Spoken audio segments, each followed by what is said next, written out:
अपने घर चला गया विद्या अध्ययन करके। कुछ दिनों बाद शिष्य लौटकर गुरुजी के पास आया, गुरुजी को प्रणाम किया। गुरुजी हम आपको प्रणाम करें? गुरुजी ने कहा प्रसन्न रहो। चेला बोला गुरुजी आपके आशीर्वाद से हमारी सगाई हो गई। गुरुजी ने कहा बधाई हो बेटा, तुम हमसे गए। अब गुरुजी ने बोला बेटा तुम हमसे गए। ये बोला गुरुजी बोल क्या रहे? गुरुजी इसका मतलब, गुरुजी बोले फिर कभी बताएंगे, फिर कभी बताएंगे। नहीं बताया, चेला लौटकर चला गया। कुछ दिनों बाद फिर लौट कर आया, गुरुजी को प्रणाम किया। गुरुजी आपको प्रणाम करता हूँ। गुरुजी ने कहा बढ़िया, प्रसन्न रहो, आनंद से रहो। बोला गुरुजी मेरा ब्याह है गो। ओहो बधाई हो बेटा, माता पिता से भी गए। ये बोला सगाई की बोला था तब कह रहे थे मुझसे गए, अब विवाह हुआ तो कह रहे हो माता पिता से भी गए। गुरुजी बात क्या है? गुरुजी बोले फिर बताएंगे। अब बेचारे को गुरुजी यही कह के भगा दे, बाद में बताएंगे, फिर बताएंगे, बाद में बताएंगे। कुछ वर्ष व्यतीत होने के बाद आया, गुरुजी को प्रणाम किया। गुरुजी ने कहा खुश रहो गुरुजी, आपके आशीर्वाद से 4 बालक हो गए। आशीर्वाद दो। गुरुजी ने कहा बढ़िया बेटा, खुश रहो, प्रसन्न रहो, तू खुद से भी गया। अब इसका दिमाग घूमा। बोला गुरुजी मैं बार बार आपके पास आता हूँ, आप आशीर्वाद देते हो, फिर बोलते इससे गया उससे गया, आज बताओ। गुरुजी बोले कुछ नहीं रहते। ये हाथ पकड़ के धुल के बढ़िया गुरुजी के पीछे ही हो गया। गुरुजी जब तक बताओगे नहीं तब तक मैं यहाँ से जाऊंगा नहीं। गुरुजी बोले बेटा जब तक तेरी सगाई नहीं हुई थी तो तू मुझसे बड़ा प्रेम करता था, गुरु की वाणी सर्वोपरि मानता था। अब सगाई हो गई तो जो मेरे प्रति जो प्रेम था ना, वो प्रेम में बंटवारा हो गया, वो पत्नी के ऊपर चढ़ा। अब जब तू विवाह करके उसे घर ले ही आया तो माता पिता के प्रति भी पहले जैसा प्रेम नहीं रहा, उसी के आगे पीछे डोले, उसी की मनोकामना पूरी कर। अब तेरे बाल गोपाल हो गए, अब तुझे तो अब किसी से खुद से भी मतलब नहीं है। गुरुजी कह रहे हैं जब तक बच्चे नहीं होते तब तक व्यक्ति अपने लिए बहुत सोचता है, मैं ऐसा रहूंगा, ऐसे कपड़े पहनूंगा, ऐसी गाड़ी से घूमूंगा, ये करूंगा वो करूंगा। सबके साथ ऐसा ही होता है। जब बच्चे हो जाते हैं तो पिताजी फिर अपने लिए कुछ नहीं करते। मैं बच्चों को ऐसे स्कूल में पढ़ाऊंगा, ऐसा विद्या अध्ययन कराऊंगा, ऐसे कपड़े पहनाऊंगा। पिताजी फटे कपड़े पहनते हैं और बच्चे बढ़िया चकाचक आनंद से रहे। तो कहा मैंने बेटा कि तू तेरे से भी गया, अब तू खुद से भी प्रेम नहीं कर सकता, अब तो पत्नी का बच्चों का भरण पोषण करेगा, खुद से भी गया। तो चेला भी बड़ा समझदार बोले गुरुजी तुम ठहरे महात्मा, तुम का जानो गृहस्थ जीवन में कितने सुख हो। गृहस्थ जीवन में हम रहे, हमसे पूछो पत्नी कितनों प्रेम करे, माता पिता कितनों प्रेम करे, बच्चे प्रेम से जब पिताजी बोले सो बड़ो आनंद है जान। गुरुजी बोले बेटा ये सब स्वार्थ के हैं। अच्छा गृहस्थ जीवन और संत जीवन में अंतर नहीं है कुछ, दोनों की मंजिल एक ही है। गृहस्थ जीवन की और संत जीवन दोनों की मंजिल एक ही है, भगवान की प्राप्ति। अंतर इतना सा है, संत जीवन जो है वो बाईपास होके निकल गए, उन्हें पत्नी बच्चे नातेदार रिश्तेदार कुटुंब परिवार समाज बरादरी नामक कोई ट्रैफिक बीच में मिला ही नहीं। तो महात्मा जी जो थे वो बाईपास होके निकल गए। अब शहर में से तो कोई जा पाता है अपनी मंजिल तक जो अच्छा ड्राइवर हो गई।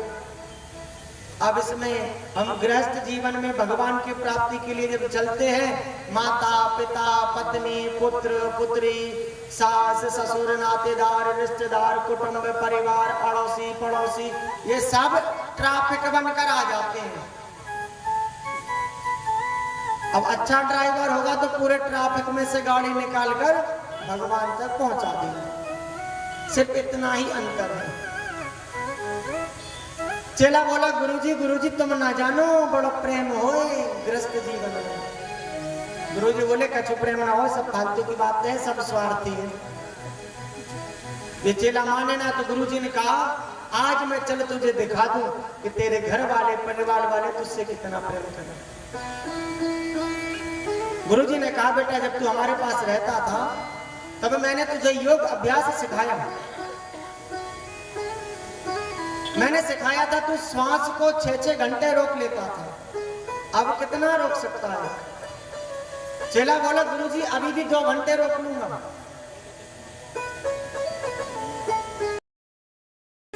बोले ठीक है, घर आंगन में जाकर लेट जाइए और श्वास रोक लेना।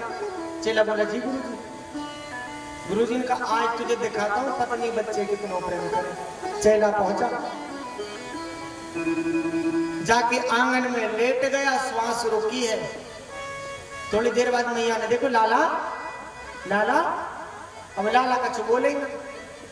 काहे ना बोले लाला कछु? क्योंकि गुरुजी ने मना किया है।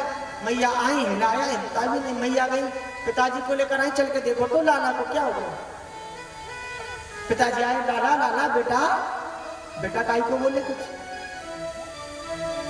पड़ोसियों को बुलाए, गांव में जितने डॉक्टर थे सब आ गए, झाड़ने फूकने वाले आ गए। भैया क्या हुआ लाला को? हाथ पकड़े तो नाड़ी तो चल रही है, लेकिन नाक के पास हाथ रखे तो श्वास नहीं। कोई कहे महाराज समझ नहीं आ रहा क्या हो रहा है। कोई कोई बोला जब मर जाता है कोई 2-3 घंटे तक उसकी नाड़ी चलती रहती है। बोला भैया सुबह सुबह बोलो। पूरे गांव वाले भैया के घर में आ गए, सब अपने अपने प्रयत्न कर रहे हैं लेकिन बालक बोलेगा। थोड़ी देर बाद गुरुजी आए, श्री राम जय जय राम, श्री राम जय जय राम। अच्छा एक बात और है, जब संसार में हमारा साथ कोई नहीं देता ना तभी हमें महात्माओं की ब्राह्मणन की याद आए। तो बालक के पिताजी ने देखा रही है तो गुरुजी आ गए। अरे गुरुजी पधारो पधारो पधारो, देखो तो आपके चेला को क्या होगा, पधारो गुरुजी। गुरुजी का हाथ पकड़ कर ले गए चेला के पास। गुरुजी बोले भैया अब मैं भी कुछ ना कर सकूं, बहुत देर हो गई। अरे आप तो गुरुजी त्रिकालदर्शी हो, कुछ तो करो। गुरुजी ने कहा एक उपाय है, थोड़ा सामान ला। बोले क्या? गुरुजी ने कहा एक कटोरा में दूध भरकर लाओ, उसमें 2 मुट्ठी शक्कर मिला के लाना। दौड़े दौड़े गए, एक कटोरा में 2 मुट्ठी शक्कर मिलाकर ले आए।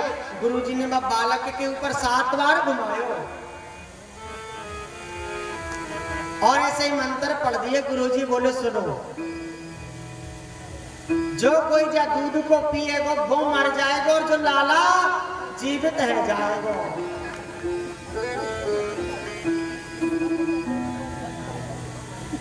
मैंने मंत्र पढ़ दिए, क्योंकि वहां पर बैठे बैठे रो रहे थे, हे भगवान इसे नहीं मरना था, इसकी जगह हम मर जाते। अच्छा कोई मरता तब ये भी कहते हैं रोने वाले, हे भगवान इसे नहीं मरना था, इसकी जगह हम मर जाते।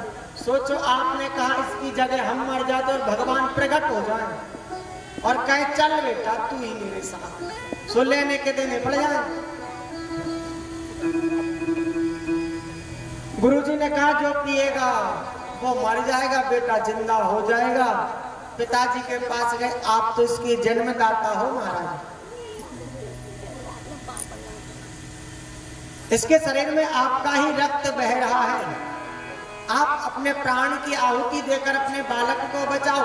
पिताजी बोले मुझे कोई आपत्ति नहीं अपने बालक को बचाने में, किंतु महाराज मेरा कारोबार सब ऐसा ही खुला पड़ा है, अभी कुछ भी व्यवस्थित नहीं हुआ, छोटे छोटे बालक और भी उनकी शादी भी नहीं हुई, कैसे मर जाऊं।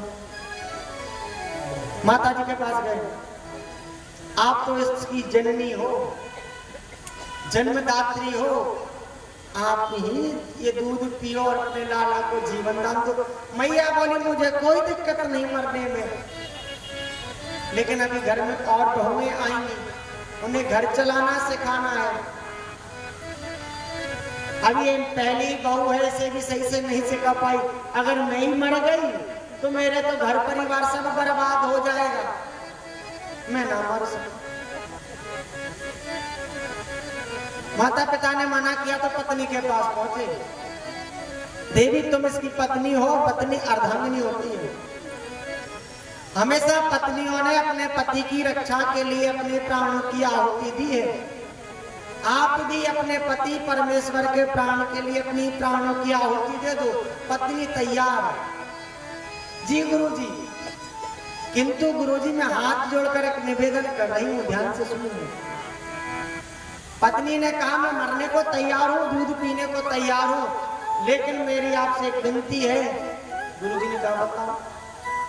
बोले जो विधाता ब्रह्मा ने लिख दिया उसके बीच में मैं हस्तक्षेप काहे को करूं। जो विधाता ब्रह्मा ने उनका लिखा है उसमें मैं काहे को बीच में पढ़ूं। मैं नहीं पी सकता।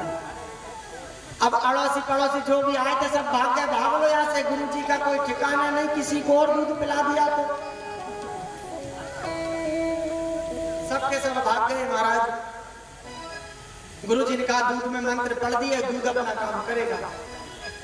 अब इस दूध को छोड़ नहीं सकते। अब बड़ी चिंता।